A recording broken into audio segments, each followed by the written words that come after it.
নমস্কাৰ আজিৰ প্ৰাগ হেল্থৰ খণ্ডটিলৈ আপোনালোকক স্বাগতম জ্বৰ কাহ পানী লগা এইবিলাক সাধাৰণ আমাৰ লক্ষণ আৰু এই বিষয়ে আলোচনা কৰিবলৈ আজি আমাৰ মাজলৈ নিমন্ত্ৰণ কৰি আনিছো ডক্টৰ গৌতম খাও আমি কথাটো কৈছোৱে আজি কিহৰ বিষয়ে আলোচনা কৰিম হয় আপোনাক এটা পোনপটীয়া প্ৰশ্ন সুধিছো যে ডিঙিৰ ইনফেকশন হয় সেই বুলি ক'লে সাধাৰণ ৰাইজক আপুনি কেনেকৈ বুজাব কি হয় কিয় হয় এইবিলাক হয় হয় সাধাৰণতে মানুহে ডিঙিত কিবা এটা হ'লে টনচিল বা ফেৰিঞ্জাইটিছ এই শব্দকেইটাই প্ৰথমতে কয় হয় কিন্তু ফেৰিঞ্জাইটিছ বুলি কওঁতে বহুতে হয় ফাৰ্মাচীলৈ গৈ পেলাই নিজে এণ্টিবায়'টিক এটা কিনি খায় হয় আৰু কেতিয়াবা হয়তো ডক্টৰেও পটককৈ এণ্টিবায়'টিক দিয়ে হয় কিন্তু আমি দেখোঁ যে এতিয়া গৱেষণা কৰা মানুহখিনিও কয় যে ডিঙিৰ সুৰসুৰণি বা ডিঙিৰ বিষ হ'লেই যে ফেৰিঞ্জাইটিছত এণ্টিবায়'টিক লাগিব সেইটো নহয় সৰহভাগ ফেৰিঞ্জাইটিছ আপোনাৰ ভাইৰেলেই হয় মানে 10% বা 20% 10% বা 20% ফেৰিঞ্জাইটিছতহে আচলতে আপোনাক এণ্টিবায়'টিক বা এইবোৰ দৰকাৰ হয় সৰহভাগ আপোনাৰ ভাইৰেল হয় কিছুমান আপোনাৰ ডিঙিৰ সুৰসুৰণি এলাৰ্জিৰ কাৰণে হয় বতৰৰ সালসলনিৰ সময়ত কেতিয়াবা আপোনাৰ গেষ্ট্ৰিক ৰিফ্লাক্সৰ কাৰণেও মানুহৰ ডিঙিৰ অসুবিধা পাব পাৰে সেইকাৰণে সকলো সময়তে যে আমি এণ্টিবায়'টিক খাই পেলাই ডিঙিৰ বিষ অৱশ্যে টনচিল হ'লে যেতিয়া আপোনাৰ মানুহজনৰ ডিঙিৰ বিষ থাকে গিলিব নোৱাৰে জ্বৰ থাকে তেতিয়া ডেফিনিট এইটো বেক্টেৰিয়েল ইনফেকশ্যন বুলি কওঁ আমি সেইবোৰ সময়ত অৱশ্যে ভাল এণ্টিবায়'টিকৰ প্ৰয়োজন হয়েই সদায় এই যে বিভিন্ন আমি শব্দ কিছুমান ৰাইজে ব্যৱহাৰ কৰা শুনো হয় tonsillitis pharyngitis laryngitis upper respiratory tract infection এইবিলাকৰ মাজত কিবা পাৰ্থক্য আছে নেকি কিবা কথা আছে নেকি এনেকুৱা সাধাৰণ ৰাইজে বুজি পোৱাকৈ কিবা এটা বুজাই দিব পাৰিব নেকি সাধাৰণতে মই ENT জেগা মানে আমাৰ ENTৰ পাৰ্টটোৰ কথাই কৈছোঁ নাক কাণৰ ডিঙি ছাবজেক্টটো একেলগ কৰি পেলাই থৈছে কিহৰ কাৰণে আচলতে নাকৰ লাইনিংটো যিটো হয় আৰু কাণৰ লাইনিং ডিঙিৰ লাইনিং এই গোটেইখিনি ইটোৰ পৰা সিটোলৈ কণ্টিনিউৱাছ ইটোৰ পৰা সিটোলৈ গৈছে আৰু সেইকাৰণে নাকৰ বীজাণু এটাই পটককৈ ডিঙিলৈ যাব পাৰে ডিঙিত গৈ প্ৰব্লেম কৰিব পাৰে ঠিক একেধৰণে নাকত চৰ্দি থাকিলেই সেই চৰ্দি কাণলৈ উঠি যাব পাৰে কাণত প্ৰব্লেম কৰিব পাৰে সেইকাৰণে ইটোৰ লগত সিটো জড়িত হৈ থাকে বহুত মানুহৰ দেখিব প্ৰথমতে চৰ্দি লাগিলে তাৰপিছত ডিঙি সুৰসুৰালে ডিঙিৰ বিষ হ'ল তাৰপিছত মাতটোও বহি গ'ল বোলে তাৰমানে মাত বহি গ'ল মানে আমি লেৰিঞ্জাইটিছ হোৱা বুলি ক'লোঁ তো ইটোৰ পৰা সিটোলৈ বাগৰি যায় সেইকাৰণে এই তিনিটা আমি অংগ একেলগ কৰি পেলাই এটা ছাবজেক্ট হৈছে এই যে লেৰিঞ্জাইটিছ বুলি ক'লে তাৰমানে আমাৰ কথা কোৱাৰ যিটো কণ্ঠনলী বুলি ক'ব পাৰে তাত যেতিয়া ইনফেকশ্যন বা ইনফ্লেমেশ্যন হয় বোধ কৰোঁ তেতিয়া আমাৰ মাতটো বহি যায় সেইটোকে আমি লেৰিঞ্জাইটিছ বুলি কওঁ ফেৰিঞ্জাইটিছ বুলি ক'লে কি বুজোঁ ফেৰিংছ বুলি ক'লে আচলতে আমাৰ নাকৰ পিছফালৰ অংশটোৰ পৰা আৰম্ভ হৈছে গৈ পেলাই ঠিক আপোনাৰ ঘটিকাৰ লেভেলত যিটো আমাৰ ভোকেল কৰ্ড স্বৰ যন্ত্ৰটো এইখিনিত থাকে প্ৰায় সেইখিনিলৈকে আহিছে আমি টেকনিকেলি তিনিটা ভাগত ভগাওঁ এটা হৈছে নেজোফেৰিংছ বুলি কয় নাকৰ পিছফালৰ জেগাখিনি অৰ'ফেৰিংছ বুলি কওঁ মুখখন মেলি যে যিখিনি জেগা আমি দেখা পাওঁ টনচিলৰ পিছফালে আৰু লেৰিংগোফেৰিংছ মানে এই স্বৰ যন্ত্ৰৰ ওচৰত থকা জেগাখিনি এতিয়া নেজোফেৰিংছৰ প্ৰব্লেম আপুনি সৰু ল'ৰা ছোৱালীৰ ক্ষেত্ৰত খুব কমনলি দেখিব চৰ্দি লাগিছে ডিঙিটো সুৰসুৰাইছে বা নাকৰ পিছফালটো খজুৱাইছে তাহাঁতি এনেকুৱা এটা শব্দ কৰে কাৰণ খজুৱাই থাকে পিছফালটো সেইটো নেজোফেৰিঞ্জাইটিছ সেইটো নাকৰ খেঙুন বা বিজলবোৰ নিগৰি ডিঙিলৈ গ'লে এইটো সুৰসুৰাই থাকে শুই দিলে বেছি হ'ব পাৰে ফেৰিঞ্জাইটিছ বুলি ক'লে জেনেৰেলি আমি বুজাওঁ আচলতে ডিঙিত টনচিলৰ লেভেলত যিটো অসুবিধা পায় মানুহৰ ডিঙি খচখচাই থাকিলে ডিঙিত কিবা লাগি থকা যেন লাগিলে অনবৰ ডিঙিটো গলখেকাৰি মাৰি থাকিবলগীয়া পৰিস্থিতি হ'ল আৰু কেতিয়াবা বিষো হ'ল হয়তো আপুনি যিটো ক'লে ফেৰিংছৰ কথা মই এইটোৱে বুজিলোঁ যে খাদ্যনলী আৰু শ্বাস প্ৰশ্বাসৰ বা উশাহ নলী যোনখিনি ঠাইৰ পৰা আৰম্ভ হয় সেইটোকে আমি ফেৰিংছ বুলি কওঁ যিটো নাকৰ পিছফালৰ পৰা আৰম্ভ হৈ একেবাৰে আমাৰ ঘটিকা পৰ্যন্ত যায় আৰু তাৰ তলৰখিনি বোধ কৰোঁ লেৰিংছৰ অংশ এই যে টনচিলাইটিছ বুলি এটা প্ৰায় শুনো আৰু টনচিলৰ অপাৰেশ্যনো যথেষ্ট আপোনালোকৰ বিভাগে কৰে এই টনচিলাইটিছ বস্তুটো কি আচলতে টনচিলটোতো আজিকালি সকলোৱে জানেই চাগে মুখখন মিলি পেলাই চবেই টনচিলটো কৰি পেলাই চায় আজিকালি ইণ্টাৰনেট থকাৰ কাৰণেতো পটককৈ মানুহে টনচিল কিন্তু কেতিয়াবা টনচিলটোত অনাহকত দুখ দিয়া হয় সকলো কথাতে বহুত মানুহে আপুনি দেখিব যে মানে মুখখন মেলি চাই টনচিলটোত সৰু সৰু ফুটা থাকে ট্ৰিপ্ট বুলি কয় সেইবোৰত খোৱা বস্তুৰ কণিকা সোমাই পেলাই বগা বগা যেন দেখে অনবৰত চাই নথকা মানুহজনে হঠাতে মুখখন মেলি পেলাই যে চাই বগা স্পটটো দেখে তেওঁৰ গা শিয়ৰি উঠে তেওঁ ভাবে যে কিবা এটা হ'ল টনচিল পকি গ'ল মোৰ আৰু বহুত সময়ত সেইবোৰ লৈ পেলাই হুলস্থুল কৰি পেলাই আহে আচলতে সেইবোৰ ভয় খাবলগীয়া কথা নহয় যেতিয়া বিষ চিষ নাথাকে আৰু অৱশ্যে আপুনি যিটো কথা কৈছে টনচিলৰ অপাৰেশ্যন আগৰ তুলনাততো বহুত কমি গ'ল আগতে এণ্টিবায়'টিক আমাৰ হাতত কম আছিলে সেইকাৰণে বাৰে বাৰে ডিঙিৰ বিষ হ'লে পটককৈ টনচিলটোৱে অপাৰেশ্যন কৰা হৈছিলে আজিকালি যিহেতু এণ্টিবায়'টিক বহুত হ'ল বহুত মানুহৰ টনচিলৰ অপাৰেশ্যন নোহোৱাকৈও হৈ যায়গৈ কিন্তু আজিকালি টনচিলৰ অপাৰেশ্যন হোৱা আৰু এটা নতুন কাৰণ হ'বলৈ ধৰিছে সেইটো হৈছে শ্লিপ এপনিয়া অ'কে সৰু ল'ৰা ছোৱালীৰ ক্ষেত্ৰতো ডাঙৰ মানুহৰ ক্ষেত্ৰতো নাকৰ ঘৰঘৰণিটো আমি আগতে খুব লাইটলি লৈছিলোঁ নাক বাজিছে আৰু কি ডাঙৰ কথা ভালকৈ শুইছে মানুহজনে কিন্তু যদি নাক বজাৰ পৰা মানুহজনৰ এনেকুৱা হয় যে ৰাতি তেওঁ মাজে মাজে উশাহটো বন্ধ হৈ যোৱাৰ নিচিনা হৈছে অথবা তেওঁ ৰাতি টোপনি ভাল নোহোৱাৰ কাৰণে তেওঁ দিনত জবংকৈ টোপনি মাৰি থাকে বা ঘপককৈ তেওঁ ডে টাইম শ্লিপিনেছ বুলি আমি কওঁ এই তেনেকুৱা যদি বেছিকৈ হ'বলৈ ধৰে তেতিয়া এটা কাৰণ অকল টনচিলৰ কাৰণেই নহয় এটা কাৰণ ডাঙৰ টনচিলো হ'ব পাৰে য'ত নেকি আমি টনচিলটো তেতিয়া উঠাই দিবলগীয়া হয় আচ্ছা মই বুজিলোঁ আপুনি টনচিলাইটিছ বুলিলে কৰা হয় কিন্তু টনচিলাইটিছটো অকল বেক্টেৰিয়াৰ কাৰণে হয় নে ভাইৰাছো তাত জড়িত হ'ব পাৰে বহুত সময়ত ভাইৰাছ হয় ইনফেক্ট আমি যিটো প্ৰথমতেই ক'লোঁ ফেৰিঞ্জাইটিছৰ ক্ষেত্ৰত যেনেকুৱা ষ্টেটিষ্টিকেলি আপোনাৰ টনচিলাইটিছো 80% বেক্টেৰিয়েল নহয় যেতিয়া মানুহ এজনৰ পানী লাগিছে জ্বৰ হৈছে গাৰ বিষ হৈছে তাৰ লগত তেওঁৰ ডিঙি বিষটো হৈছে তেতিয়া আপুনি ধৰি ল'ব পাৰে যে এইটো ভাইৰেল ইনফেকশ্যন কাৰণ অকল টনচিলাইটিছ হ'লে গাৰ বিষ জ্বৰ ভাৱ এইবোৰ অকল তেনেকৈ নাথাকে কাৰণ যদি পিয়'ৰলি বেক্টেৰিয়েল টনচিলাইটিছ কাৰোবাৰ হয় বেক্টেৰিয়েল ইনফেকশ্যন এটা হৈছে তেতিয়াহ'লে মানুহজনৰ ডিঙিৰ বিষ জ্বৰৰ মাত্ৰাটো বহুত বেছি থাকিব অকণমান জ্বৰ ভাৱেই নহয় হাই টেম্পাৰেচাৰ হ'ব তেওঁৰ আৰু তেনেকুৱাবোৰ হৈ থাকিলেহে আচলতে আপোনাৰ এণ্টিবায়'টিক দিয়া আৰু বাৰে বাৰে হৈ থাকিলে অপাৰেশ্যনৰ কথাটো যুক্তিসংগত আপুনি এইখিনি কথা সুন্দৰকৈ ক'লে মই এটা একেবাৰে সাধাৰণ কথা সুধিব খুজিছোঁ যিটো অতি সাধাৰণ আপোনাৰ বিভাগলৈ আটাইতকৈ বেছি সংখ্যক ৰোগী যায় কাহ লৈ পেলাই হয় এই কাহ বস্তুটো কিয় হয়নো যেনেকুৱা মূৰৰ বিষটো আমি কিয় হয় মই নিজৰ স্পেচিয়েলিটি হিচাপে মই জানো কাহটো আচলতে তাৰ মানে প্ৰক্ৰিয়াটো কেনেকৈ হয় কিয় কাহিবলগীয়া হয় কাৰণ কাহ বস্তুটো যথেষ্ট অশান্তিকৰ এই কাহ বস্তুটো কিয় হয় আৰু আমি দুই প্ৰকাৰৰ কাহ পাওঁ য'ত খেকাৰ থকা আৰু খেকাৰ নথকা এই বিষয়ে অলপমান ক'ব পাৰিব নেকি এই ঋতু পৰিৱৰ্তনৰ সময়ততো গুৱাহাটীত বিশেষকৈ ধূলি চুলিৰ কাৰণেই হওক বা যি কাৰণেই হওক খুব বেছি কাহৰ ৰোগী দেখা যায় আমি বেছিকৈ অৱশ্যে আপুনি কোৱাৰ দৰে আমি ড্ৰাই কাফ বা শুকান কাহ হোৱা পেচেণ্টখিনিক বেছিকৈ পাওঁ কাৰণ তেওঁলোকে নিজেও অনুভৱ কৰে যে ডিঙিৰ পৰাই হৈছে নেকি ডিঙিটো সুৰসুৰাই আছে আৰু এই ডিঙিৰ সুৰসুৰণি হৈ পেলাই হোৱা কাহটো আমি পষ্ট নেজেল ড্ৰিপ বুলি কওঁ নাকৰ পৰা বিজলুৱা পদাৰ্থটো ডাঠ হৈ পেলাই আমি নাকৰ পৰা এনেই নৰ্মেলি পানীজাতীয় বস্তুটো বিজলবোৰ প্ৰায় 1 লিটাৰমান গৈ থাকে আমি ডিঙিটো গিলি থাকোঁ গম নাপাওঁ কিন্তু ডাঠ এই বিষয়ে মই আৰু অলপ কথা পাতিম আপোনাক মাজতে ৰখালোঁ কাৰণ এতিয়া ল'ব লাগিব এটি বাণিজ্যিক বিৰতি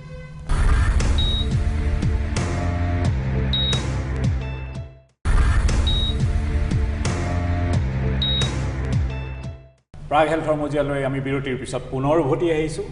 আৰু আজি কথা পাতি আছোঁ ডিঙিৰ ইনফেকশ্যন ডক্টৰ খাউন বিৰতিলৈ যোৱাৰ আগতে মই আপোনাক মাজতে ৰখাইছিলোঁ আমি আলোচনা কৰি আছিলোঁ শুকান কাহ আৰু আপুনি কৈ আছিল নাকৰ পৰা কেনেকৈ বিজলুৱা পদাৰ্থ গৈ পেলাই যিটো পষ্ট নেজেল ড্ৰিপ হৈ পেলাই কাহটো হয় সেই বিষয়ে আৰু অলপ ক'ব নেকি আমি এই পষ্ট নেজেল ড্ৰিপৰ কাৰণে শুকান কাহ হৈ থকা মানুহ অনবৰতে পাই থাকোঁ বহুত সময়ত মানুহৰ ভাইৰেল ইনফেকশ্যন বা ভাইৰেল জ্বৰ এটা হোৱাৰ পিছত বৰ দীৰ্ঘদিনৰ কাৰণে কাহ হৈ থাকে আৰু একেটা কাৰণেই হয় অৱশ্যে কেতিয়াবা কিন্তু ভাইৰেল ইনফেকশ্যন এটাৰ পিছত কিছুমান নাৰ্ভৰ ইৰিটেশ্যনৰ কাৰণেও কাহ হয় যিবোৰ খুব দীঘলীয়াকৈ থাকিব পাৰে কিন্তু সেইবোৰ কাহকো শুকান কাহ বুলি ভাবি থাকোঁতে কেতিয়াবা আপোনাৰ ব্ৰংকিয়েল এলাৰ্জি এটাৰ কাৰণেও মানুহৰ কাহ হৈ থাকিব পাৰে মানে হাঁপানীৰ নিচিনা চিটুৱেশ্যন এটা হৈ থাকিলেও কেতিয়াবা একেবাৰে যেতিয়া উশাহ চুটি হৈছে মানুহজনে তেতিয়াতো নিজেও গম পায় যে মোৰ হাঁপানী বা এজমা হৈছে বুলি কিন্তু কেতিয়াবা মানুহজনে ধৰিব নোৱাৰে তেখেতৰ অলপ উশাহ লোৱাত কষ্ট হৈ আছে সুৰসুৰণিটো ইয়াত পাইছে কাৰণ তেওঁ উশাহটো লওঁতে এফৰ্ট জোৰ দিছে জোৰ দিয়াৰ কাৰণে ইয়াত সুৰসুৰণিটো হৈছে ভাবে যে শুকান কাহ হ'ল নেকি বুলি ENT ডক্টৰৰ ওচৰলৈ যায় কিন্তু আচলতে তেখেতৰ প্ৰব্লেমটো ব্ৰংকাইটিছটো বোধ কৰোঁ অন্য বিভাগে মেডিচিনৰ এই কাহৰ বিষয়ে ক'লোঁ এটা কথা আপোনাৰ পৰা জানিব খুজিছোঁ মই বেক্টেৰিয়াৰ কথা ক'লোঁ ভাইৰাছৰ কথা ক'লোঁ খুব এক্সট্ৰিম কেছত হয়তো কেতিয়াবা ফাংগাছো হ'ব পাৰে সেই বিষয়ে আলোচনা আজি নকৰোঁ এটা কথা জানিব খুজিছোঁ যে এলাৰ্জিৰ আৰু কোৱা হয় যে এলাৰ্জি আৰু ENTৰ ওতঃপ্ৰোত সম্পৰ্ক, এলাৰ্জি আৰু স্কিনৰ ডাক্তৰৰ ওতঃপ্ৰোত সম্পৰ্ক। এলাৰ্জি এই ডিঙিৰ কাহ বা ডিঙিৰ অসুবিধাবিলাকত এলাৰ্জিৰ ভূমিকাটো কি বুলি ভাবে আপুনি? বহুত বেছি। আমি খালি আগতে আজি কিছু বছৰ আগলৈকে আমি অকল এলাৰ্জিক দুখ দি আছিলোঁ। আমি কৈ আছিলোঁ যে আমাৰ ইয়াত গুৱাহাটীৰ কথা ক'লেই আপুনি ধৰক গুৱাহাটী এটা বাতি এটাৰ নিচিনা, গোটেই ছাইডত পাহাৰবোৰ আছে, তো ফুলৰ ৰেণুবোৰ তললৈ আহে, আমি সেইবোৰকে যেতিয়া নাকেৰে উশাহত লওঁ লৈ পেলাই হাঁচি চৰ্দিৰ পৰা আৰম্ভ কৰি। কিন্তু আজিকালি পাৰ্টিকুলেট মেটাৰৰ কথাটো বৰ বেছিকৈ আমি বুজিবলৈ ধৰিছোঁ। মানে গাড়ীৰ পৰা এমিশ্যন যিটো হয়, এক্সজষ্টৰ যিটো হয় বা ফেক্টৰী চেক্টৰী পৰা, এইবোৰৰ কাৰণেও এলাৰ্জিক টাইপৰ কাহৰ নিচিনা লাগে। কিন্তু আচলতে এলাৰ্জি এক প্ৰকাৰৰ বুলি ক'ব পাৰে, কিন্তু সেইবোৰৰ কাৰণেও বহুত সময়ত কাহ বা অন্য ধৰণৰ বস্তুবোৰ হৈ থাকে। কিন্তু আপুনি যিটো কৈছে এইটো সঁচা। ENTৰ আধা বেমাৰ এলাৰ্জিৰ লগত যদি সম্বন্ধ নাই বুলি কোৱা হয় ভুল কৰা হ'ব। কাৰণ হাঁচি, নাকৰ পানী, নাক ব্লক এইটো লৈ পেলাইতো সময়ে সময়ে আমি হয়তো আধা ৰোগী সেইটোৰে চাওঁ। নাক বন্ধ হৈ আছে, হাঁচি মাৰি আছে, চকু খজুৱাইছে। এই পলেন ৰিলেটেড যিটো এলাৰ্জি হয়, ঋতু পৰিৱৰ্তনৰ সময়ত বেলেগ বেলেগ ফুলৰ ৰেণুৰ পৰা এলাৰ্জি হৈ থাকে। বৰষুণৰ দিনতো নতুনকৈ ঘাঁহ যেতিয়া ওলায় গ্ৰাছ পলেন এলাৰ্জি আৰম্ভ হয়। তো বিভিন্ন ধৰণৰ এলাৰ্জি হয় মানুহবোৰৰ। আৰু গুৱাহাটীত যিহেতু ৱাটাৰ লগিঙৰ প্ৰব্লেম আছে, ঘৰবোৰ সেমেকা হৈ থাকে, সেমেকা হৈ থকাৰ কাৰণে চুচকত আপোনাৰ ডাষ্ট মাইট বুলি এবিধ বীজাণু যে আপুনি জানেই আৰু, সেইটো হয়। সেইবোৰৰ কাৰণেও মানুহৰ এলাৰ্জি প্ৰব্লেমবোৰ বাঢ়ে। তো হয় ENT আমি বহুত সৰহ সংখ্যক ৰোগী এলাৰ্জি পাওঁ। দৰ্শকসকল, এইখিনিতে মই এটা কথা আপোনালোকৰ দৃষ্টিগোচৰ কৰিব খুজিছোঁ। ডক্টৰ খাউণ্ড এটা গুৰুত্বপূৰ্ণ কথা ক'লে যে আগতে আমি এলাৰ্জি বুলিলে ফুলৰ ৰেণু বা কিবা বীজাণুৰ কথা ভাবিছিলোঁ, কিন্তু নতুন বা আধুনিক যুগত যিবিলাক ঔদ্যোগিক নিৰ্গমন বা গাড়ী মটৰৰ যিবিলাক ধোঁৱা নিৰ্গমন হয়, তাৰ পৰাও কিন্তু এলাৰ্জি যথেষ্ট হয়। অৰ্থাৎ যিটো পলিউশ্যন বাঢ়ি গৈছে, অসমত বাঢ়িছে, গুৱাহাটীত বাঢ়িছে। আজিকালি গুৱাহাটীও এখন উল্লেখযোগ্য চহৰ পলিউশ্যনৰ ক্ষেত্ৰত। মই ভাবোঁ এই যে প্ৰদূষণ হৈছে, এই প্ৰদূষণটো নিয়ন্ত্ৰণ নকৰিলে আমি ENT ডাক্তৰৰ ওচৰলৈ বাৰে বাৰে গৈয়ে থাকিব লাগিব। ডক্টৰ খাউণ্ড, আমি ঘূৰি আহিব খুজিছোঁ আৰু এটা কথাত। খুব সাধাৰণ কথা এটা প্ৰায় আলোচনা হয়, মই বেয়া নাপাব, ইয়াত আমি সাধাৰণ দৰ্শকৰ কাৰণে কৰোঁ কাৰণে সাধাৰণ কথাই সুধি থাকোঁ। ঠাণ্ডা আৰু কাহ, এইটোৰ সম্পৰ্কটো কি? আচলতে বৈজ্ঞানিক ভিত্তি কি? মানুহে চিধাই আমাৰো ৰোগীবিলাকে কয় যে AC চলি আছে কাৰণে কাহ হ'ল, ঠাণ্ডা লাগিলে কাহ হয়। এইটো বৈজ্ঞানিকভাৱে তাৰ কেনেকৈ বিশ্লেষণ কৰিব পাৰি, আৰু কথাটো বৈজ্ঞানিক ভিত্তিত সঁচা নে মিছা? ঠাণ্ডা লাগিলে কাহ হয় বুলি ক'লে আচলতে আপুনি AC চলিলে, এতিয়া বহুত মানুহৰ সেইটো হয় যে মই AC থকা ৰুম এটাত সোমাই গ'লোঁ, মোৰ কাহ উঠি গ'ল। হ'ব পাৰে, কাৰোবাৰ ইৰিটেশ্যন থাকিব পাৰে। কাৰণ ইংৰাজীত এটা কথা আছে যে you can be allergic to anything under the sun including the sun itself. তাৰমানে যিকোনো কথাতে আপুনি এলাৰ্জি হ'ব পাৰে, ফটো চেঞ্চিটিভিটি। সেইকাৰণে আপোনাৰ যদি AC এটা চলি আছে ক'ৰবাত,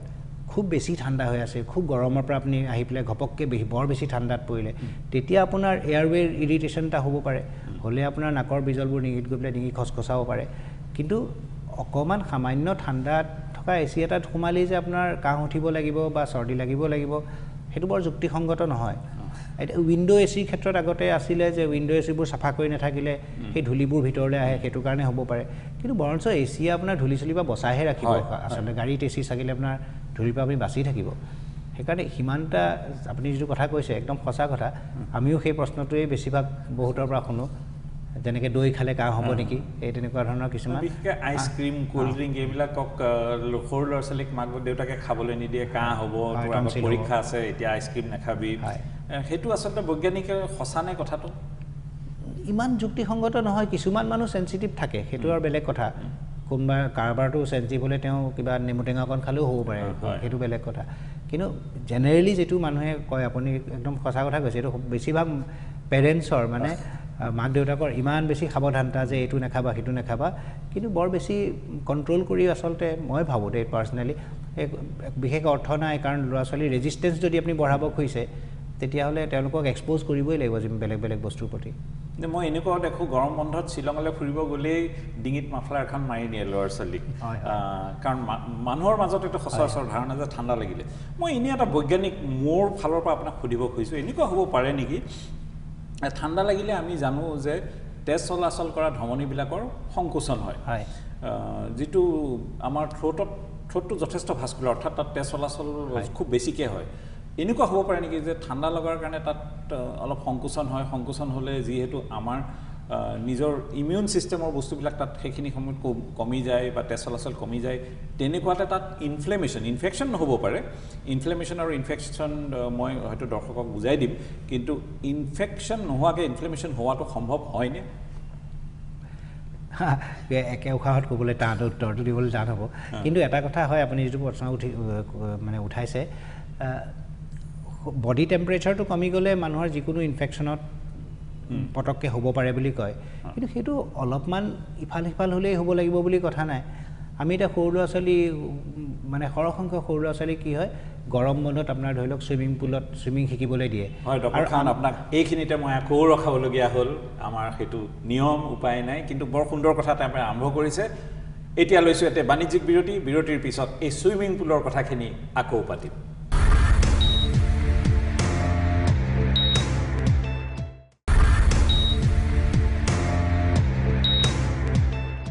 দৰ্শকসকল আমি পুনৰ উভতি আহিছোঁ প্ৰাগ হেল্থৰ আজিৰ খণ্ডটিত আমাৰ লগত আছে বিশিষ্ট ENT চিকিৎসক ডক্টৰ গৌতম খাউন ডক্টৰ খাউন আমি বিৰতিত যোৱাৰ আগতে আপুনি সুন্দৰ কথা এটা আৰম্ভ কৰিছিল দুখিত যে মই আপোনাক মাজতে ৰখাবলগীয়া হ'ল কথাটো এনেকুৱা যে গৰম বন্ধত ছুইমিং পুল ল'ৰা ছোৱালী ছুইমিং পুললৈ যায় আৰু ছুইমিং পুলৰ পৰা হোৱা যিটো নাক কাণ ডিঙিৰ সমস্যা সেই বিষয়ে অলপ কওকচোন আমি ছুইমিং পুলত প্ৰথম সাঁতুৰিবলৈ শিকা বা সাঁতুৰি থকা ল'ৰা ছোৱালী কিছুমানৰো বহুত ল'ৰা ছোৱালীৰে খুব আপাৰ ৰেস্পিৰেটৰী প্ৰব্লেম হয় চৰ্দি লাগিলে হয় ডিঙিৰ বিষ হ'ল এনেকুৱা ধৰণৰ বস্তু পাওঁ নতুনকৈ ছুইমিং পুললৈ যোৱা ল'ৰা ছোৱালীখিনি হয় কি ইয়াৰ আগলৈকে মাক দেউতাকে ইমান আবুৰ কৰি ৰাখে সুদাগা হৈ বাহিৰ নাযাবা এইটো নকৰিবা সেইটো নকৰিবা তেতিয়া হঠাতে গৈ পেলাই তেওঁলোকে পাতল কাপোৰ এটা পিন্ধি পেলাই সুদাগা হৈ পানীত সমূহীয়াভাৱে যেতিয়া সাঁতুৰি মেলি থাকে তেওঁলোকৰ ৰেজিষ্টেঞ্চ নথকাৰ কাৰণে পটককৈ বেমাৰ আজাৰ হয় আৰু কেতিয়াবা অৱশ্যে আমাৰ মানুহৰো কিছুমান সজাগতা কম ধৰি লওক কাৰোবাৰ ল'ৰা ছোৱালীৰ অকণমান ভাইৰেল ইনফেকশ্যন এটাই হৈ আছে তেওঁ পঠিয়াব নালাগে আচলতে তেতিয়া ছুইমিং পুলত কিন্তু কোৰ্চটো লৈ থৈছে ক্ৰাছ কোৰ্চ শেষ কৰিব লাগিব দিয়ে সাঁতুৰি পেলাই কিন্তু সেই বিয়পাই যায় তেতিয়া যিমানেই ছুইমিং পুলত ভাল ফিল্ট্ৰেশ্যন নাথাকক একদম খন্তেকৰ কাৰণে কিবা এটা বীজাণু আহিলটো নোৱাৰে তো ৰেজিষ্টেঞ্চটো ভাল কৰিবৰ কাৰণে আপুনি যিটো আগতে উলিয়াইছিলে কথাটো ল'ৰা ছোৱালীবোৰক কেনেকুৱা আমি এক্সপ'জাৰ দিবই লাগিব তেতিয়াহে তেওঁলোকে কাৰণ তাত এলাৰ্জিৰ ক্ষেত্ৰত আপুনি যে কৈ আছিলে ইংৰাজীত হাইজিন হাইপ'থেচিছ বুলি কথাটো আছে বেছি চাফ চিকুণতাৰ কাৰণেও আকৌ এলাৰ্জি বাঢ়িছে বুলি কয় স্বাভাৱিকতে হয়তো এনেকুৱা হ'ব পাৰে যে আমি বস্তুটোৰ সংস্পৰ্শত আহিবলৈ নিদিয়াৰ কাৰণে যেতিয়া প্ৰথম সংস্পৰ্শত আহে একেবাৰে খুব বেছিকৈ তাৰ ৰিয়েকশ্যন এটা হয় তাতকৈ অলপকৈ লাগি থাকিলে বোধ কৰোঁ সেই বস্তুটোৱে আমাক একো ক্ষতি কৰিব নোৱাৰে এই যে ছুইমিং পুলৰ কথাটো পাতি থাকোঁতে আপুনি যিহেতু নাক কাণ ডিঙি গোটেইকেইটাৰে বিশেষজ্ঞ মই কাণৰ কথা এটা ক'ব খুজিছোঁ প্ৰায়ে মই পাইছোঁ যে ল'ৰা ছোৱালীয়ে যেতিয়া ছুইমিং আৰম্ভ কৰে তেওঁলোকে যি ইয়েৰ প্লাগ বিশেষকৈ নলগায় তেওঁলোকৰ কাণত খুব বেয়া ধৰণৰ ফাংগাছ ইনফেকশ্যন হয় এইটো মোৰ বোধেৰে বোধ কৰোঁ সাধাৰণ সমস্যা এটা ইয়াৰ কাৰণটো কি আৰু ইয়াক প্ৰতিৰোধ কেনেকৈ কৰিব পৰা যায় হয় ছুইমিং পুললৈ গ'লে বা পানীত সাঁতুৰিলে দুই তিনিটা কাণৰ প্ৰব্লেম হয় এটা হৈছে কাণত যদি কণামকৰি খুব বেছিকৈ আছে পানী সোমাই গ'লে ফুলি যায় কণামকৰি এতিয়া কণামকৰি ফুলাৰ কাৰণে কাণৰ বিষ হ'ব পাৰে কিন্তু তাতোকৈ বেছি কমন কাৰণ সাধাৰণতে হয় অকণমান চৰ্দি লাগি থকা অৱস্থাত সাঁতুৰি দিওঁতে চৰ্দিটো কাণলৈ ঠেলা খাই গুচি যায় এতিয়া ডাইভ কৰে বা আণ্ডাৰ ৱাটাৰ সাঁতোৰে পানীৰ তলত সাঁতোৰে প্ৰেছাৰ চেঞ্জৰ কাৰণে যিটো ফ্লাইটতো হয় নাকৰ চৰ্দি কাণলৈ উজাই গ'লে আমি একিউট অটাইটিছ মিডিয়া বুলি কওঁ হঠাতে কাণৰ বিষ হৈ পেলাই আৰম্ভ হয় কেতিয়াবা পৰ্দাখন ফুটি পেলাই তেজপুজ ওলায়ো আহে এনেকুৱা হয় আৰু যিটো আপুনি ক'লে যে পানী সোমাই পেলাই ভিতৰত থাকি গ'লে এই ফাংগেল ইনফেকশ্যন হয় পানী তাৰমানে থাকি ৰৈ গ'লে সেইটো আচলতে ছুইমিং পুল বুলি নহয় খুবকৈ চাৱাৰ টাৱাৰ লৈ পেলাই মূৰ চৰ ধোওঁতেও মানুহৰ কাণত পানী থাকি গ'লে কাৰণ ভেঁকুৰৰ যিটো বীজাণু স্প'ৰ বুলি যিটো আমি কওঁ সেইটো আমাৰ কাপোৰ কানিটো এতিয়াও লাগি থাকিব পাৰে সেমেকা পৰিৱেশটো পালেই আপুনি জানে যে বাঢ়ি আহে তো কাণত সেই পানী সোমালে চাফা নকৰিলে ভালকৈ সেমেকা পৰিৱেশটো পাই পেলাই ভেঁকুৰবোৰ বাঢ়ি পেলাই গোটেই কাণৰ বিষ চিষ হয় খজুৱতি হয় তেনেকুৱা ধৰণৰ প্ৰব্লেমবোৰ হয় তাক প্ৰতিৰোধ কৰিবলৈ আজিকালি ইয়াৰ প্ৰভাৱ সহজ ইয়েৰ প্লাগ আৰু এটা প্ৰায় কৰা দেখোঁ মই যাৰ ইয়েৰ প্লাগ নাই তুলাত মিঠাতেলত তুলা অলপ কৰি পেলাই সেইটো লগাই লয় বোধকৰো তুলাত মিঠাতেল থকাৰ কাৰণে সেইটো পানী সোমোৱাত প্ৰতিৰোধ কৰে বোধকৰো সেইটো এটা সহজ উপায় মই লক্ষণবিলাকৰ কথা পাতিলোঁ আপুনি চিকিৎসক হিচাপে যেতিয়া এজন মানুহ খুব কাহি আছে আপোনালোকে তাৰ মানে ৰোগটো নিৰ্ণয় কেনেকৈ কৰে কাৰণ একেবাৰে সাধাৰণ এটা এলাৰ্জি কাফ হ'ব পাৰে বা সেইটো মাৰাত্মক তাত কেঞ্চাৰো হ'ব পাৰে আপোনালোকে কেনেকুৱা ধৰণকে নোৰো কি টেষ্টবিলাক কৰে মানে ৰাইজে এইটো জানিব খুজিব যে আপোনাৰ পৰা কি টেষ্ট কৰা উচিত সকলো ৰোগীকে যে একেখিনি টেষ্টেই পৰীক্ষাই কৰা যাব সেইটো নহয় কিন্তু আমি জেনেৰেল ENT পৰীক্ষা